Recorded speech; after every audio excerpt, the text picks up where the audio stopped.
வணக்கம் அன்பு நண்பர்களே.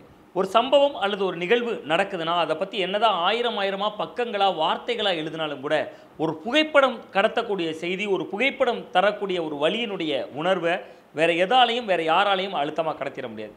அப்படிதான் அண்மை காலமாக ஒரு புகைப்படம் சமூக வலைதளங்களில் ரொம்பவே வைரலாக போயிட்டு இருந்துச்சு. அது கேரள மாநிலம் வயநாடு சார்ந்த ஒரு புகைப்படம். வயநாட்டில் ஏற்பட்ட நிலச்சரிவு ஒட்டுமொத்த கேரள மக்களை மட்டுமில்லாமல் நாட்டு மக்கள் எல்லாரையுமே நிலைகுலைய வச்சுச்சு. அப்படியான காலகட்டத்திலையும் ஒரு புகைப்படம் அந்த ஒட்டுமொத்த வழியையும் நமக்கு பேசிச்சு. அதாவது ஒரு வீடு, அந்த வீடு சிதிலமடைந்து போயிருக்கு. அந்த வீடு முழுவதும் சேரும் சகதியுமாக சூழ்ந்து போய் இருக்கக்கூடிய இடத்துல ஒரு ஃப்ரேம் செய்யப்பட்ட ஒரு புகைப்படம். அந்த புகைப்படத்தோட நடுநாயகமாக ஒரு சகோதரன் தன்னுடைய 2 சகோதரிகளை அணைத்து கொண்டபடி இருக்கக்கூடிய ஒரு புகைப்படம். இந்த புகைப்படம் சமூக வலைதளங்களில் ரொம்பவே வைரலாக போச்சு. ஆனால் அந்த புகைப்படத்தை எடுத்தது யார், அந்த புகைப்படத்தில் இருந்தவங்க என்ன ஆனாங்க, அந்த புகைப்படம் எந்த கிராமத்தில் எடுக்கப்பட்டுச்சு, ஏன்னா 2 கிராமங்கள் பாதிக்கப்பட்டிருந்துச்சு. ஒன்று சூரல்மலை, இன்னொன்று முண்டக்கை. அதனால் அது எந்த கிராமத்தை சேர்ந்தவங்க அப்படிங்கக்கூடிய எந்த விதமான அடிப்படை தரவுகளும் தெரியாட்டாலும் கூட ஒட்டுமொத்த தேச மக்களுமே சர்வதேச ஊடகங்கள் கூட அந்த புகைப்படத்தை போட்டு நிலச்சரிவினுடைய தீவிரத்தை ரொம்ப ஆழமாக காட்டியிருந்தாங்க. இப்படியெல்லாம் நிலைமை போயிட்டு இருக்கக்கூடிய காலகட்டத்தில் அந்த 3 பேர் என்ன ஆனாங்க அப்படிங்கக்கூடிய கேள்வி ரொம்ப முக்கியமாக இருந்துச்சு. அதை பற்றி தான் இன்றைக்கி நம்ம இந்த வீடியோவில் பேச போகிறோம். அதுக்கு முன்னாடி இதற்கு முன்பும் உலகத்தை உழுக்கின சில புகைப்படங்கள் இருந்துச்சு. அது ரொம்ப முக்கியமாக தெற்கு சூடானை சேர்ந்த ஒரு சிறுமி வறுமையினுடைய உச்சமாக அவங்க இருக்கக்கூடிய நேரத்தில் இன்னொரு பக்கம் ஒரு கழுகு அந்த சிறுமியை வேட்டையாடுவதற்காக அல்லது ஒரு இரையாக தின்பதற்காக கழுகு தன்னுடைய பார்வையை கூர்மையாக்கி அந்த சிறுமியை பார்க்கக்கூடிய ஒரு புகைப்படம் உலகத்தை உழுக்குச்சு. அதை எடுத்தவர் கெவின் கார்ட்டர். அவருடைய இறுதி காலம் எப்படி இருந்துச்சு, அவ்வளோ மோசமாக இருந்துச்சு அப்படிங்கிறதெல்லாம் நமக்கு தெரியும். ஆனால் அந்த புகைப்படத்திற்கு இணையாக சமீப காலத்தில் வயநாட்டில் நடிக்கப்பட்ட இந்த புகைப்படம் ரொம்ப வைரலாக போயிட்டு இருந்துச்சு. அப்போ அந்த 3 பேருக்கும் என்னாச்சு, அவங்க இறந்துட்டாங்களா அப்படிங்கக்கூடிய கேள்விகள் எல்லாம் விவாதங்களை ஏற்படுத்தியிருந்த நிலையில் அந்த புகைப்படத்தில் இருந்த இளைஞருடைய பெயர் தீரஜ். தீரஜுக்கு 19 வயது ஆகுது. முதல்ல ஒரு நல்ல விஷயம், இந்த எப்படி ஹமாம் சோப்பு விளம்பரத்தில் முதல்ல ஒரு நல்ல விஷயம் அப்புறமா ஒரு கெட்ட விஷயம், எதை முதல்ல சொல்லணும்னு நல்ல விஷயத்த சொல்லுன்னு சொல்கிற அம்மா மாதிரி இந்த விஷயத்துலேயும் ஒரு நல்ல விஷயமும் இருக்குது, ஒரு கெட்ட விஷயமும் இருக்குது.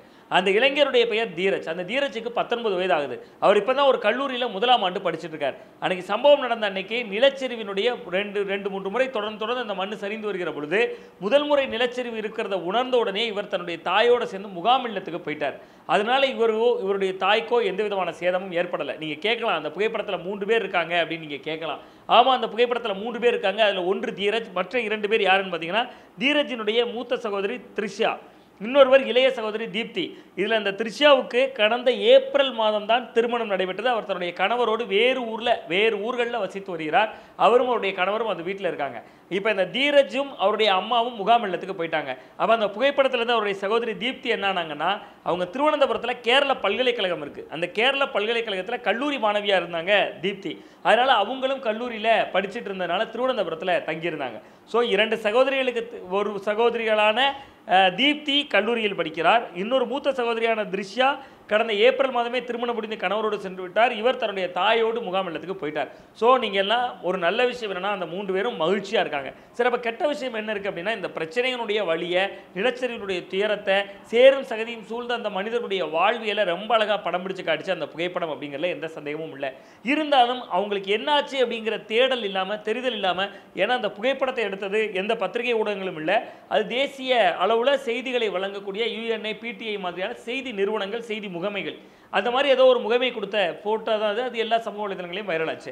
அந்த புகைப்படம் எடுக்கப்பட்டவருடைய நோக்கம் என்னன்னா, அந்த பரீட்சையினுடைய தீவிரத்தை காட்டியிருந்தாலும் கூட அதனுடைய உண்மைத்தன்மை தெரியாமல் பலரும் RIP, ரெஸ்ட் இன் பீஸ் அப்படிங்கக்கூடிய விஷயங்கள்லாம் போட்ட பதிவுகளும் கவனிக்கத்தக்கது. அப்போ நல்ல விஷயமா கெட்ட விஷயமா அப்படின்னு பார்த்தா, இந்த பிரச்சனையினுடைய வீரியத்தை காட்டினது நல்ல விஷயமா இருந்தாலும் கூட மக்களை ஒரு உயிரோடு இருக்கக்கூடிய மனிதர்களை நம்ம இருக்காங்களா இல்லையாங்கிற சந்தேகத்திலே பல பேர் RIP போட்ட விஷயங்களை உண்மையிலேயே ஒரு கெட்ட விஷயமாகவும் பார்க்கப்படுகிறது. இருந்தாலும் கிராம பகுதியில் ஒரு பழமொழி சொல்லுவாங்க, கொஞ்சம் கண்ணெல்லாம் போகும் இந்த மாதிரியான விஷயங்கள்லாம் நடந்தாங்க. அந்த குடும்பத்து மேலே எவ்வளோ பேர் கண்ணு போட்டாங்கன்னு தெரியல.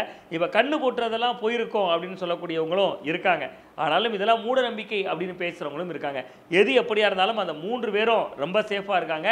அதற்கு அவங்களுக்கும் இது வயநாடு நிலச்சரிவு துன்பத்திலிருந்து அந்த மக்கள் விரைவிலேயே மீண்டு வர நாமும் நம்முடைய பிரார்த்தனைகளையும் தெரிவித்துக் கொள்வோம். மீண்டும் ஒரு காணொலியில் உங்களை சந்திக்கின்றேன். நான் உங்கள் சுவாமிநாதன், ஊடகவியலாளர். நன்றி, வணக்கம்.